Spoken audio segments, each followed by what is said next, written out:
one of the things too with the development of the internet, social media in particular, is that if people think that they can access the lessons online, it takes away from its sacredness. You know, and that can expose people to a very distorted view of what the culture is, because they think that it's accessible like that. It's almost like somebody just walking up in your house, you know, and not walking up in your house with a sense of humility, but walking up in your house moving the furniture around and shit, as if they have some sense of ownership and they know where everything is. It's disrespectful. You know what I mean? And some years ago, there was this person that published a book of lessons, and they took one of my articles and put it as the introduction or the foreword to the book. And one morning I woke up and I'm getting phone calls from around the country like, yo, God, yo, what's up with that new book that you have published? I'm like, what? Yeah, God, you know, so-and-so, this book, go on Amazon, check it out or whatever. I go and look, and it was a book from the Department of Supreme Wisdom. It had lessons in it, and it had an article that I wrote as the foreword or the introduction to the book. Wow. I had to go and strive to find who the company is, who actually established the company. I had to issue a cease and desist. I had to get Amazon to stop printing it and all of that. You know what I'm saying? But if people didn't reach out to me to let me know that was going on, that could have been something that would have perpetually been out there, and I don't even know how long it was out there prior to that.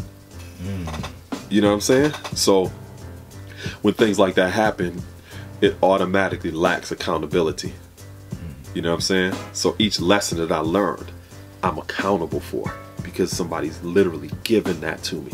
I'm learning it from them, as opposed to me just going and, like I said, accessing something where there's no sacredness to it anymore.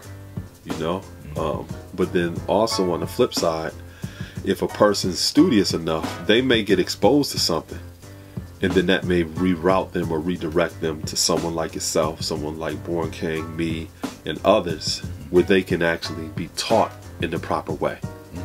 You know, so I think that over the years, it's still the same ratios. You know, you still have the 5%, you still gonna have the 85%, but it's like now you are able to see the 85%, the 10%, the 5% in a digital domain, and it's more visible in that capacity. But one of the challenges with a digital domain is that a lot of our customs and traditions in real time have not been transmutated into a digital domain, meaning, how you gonna check somebody online whether or not they know their degrees? You know, unless you calling them on Google Hangouts or something like that, just on the spot. You know what I'm saying? You know what I mean? Or on Facebook Messenger or something like that, you call them on the spot like, yo, you know, let's go through our degrees. I mean, and they can even do some stuff where they can, you know, make it seem like they know something even though they don't. With that, you know. Yeah, they be reading their degrees like a teleprompter. Right. You know what I'm saying? Even assembling for like a rally or a parliament, there's no digital rallies or parliaments. You know, so some of our customs and traditions remain in real time. Some brothers were trying to implement that where they, you know, record or do it where it's like a digital thing where, you know, you could be in here in Niagara Falls and now why we kind of form a cipher like that. Yeah. But yeah, I mean, there's the pitfalls to that as well. You know what I'm saying? And that it may also work because you, especially if it's recorded, you know, and you're sending it, you know, your bills or whatever in that kind of cipher that's digital, that you most likely not gonna cut somebody's wisdom because there's not no opportunity to do that. You know, but when you put it out in that atmosphere, now it also makes it accessible to everyday outsiders, and their perspective and interpretation can play a role in what it is that we're doing. You know, as opposed in our earlier years, we wouldn't be allowing outsiders to come around and record and document or do anything like that. You know what I'm saying?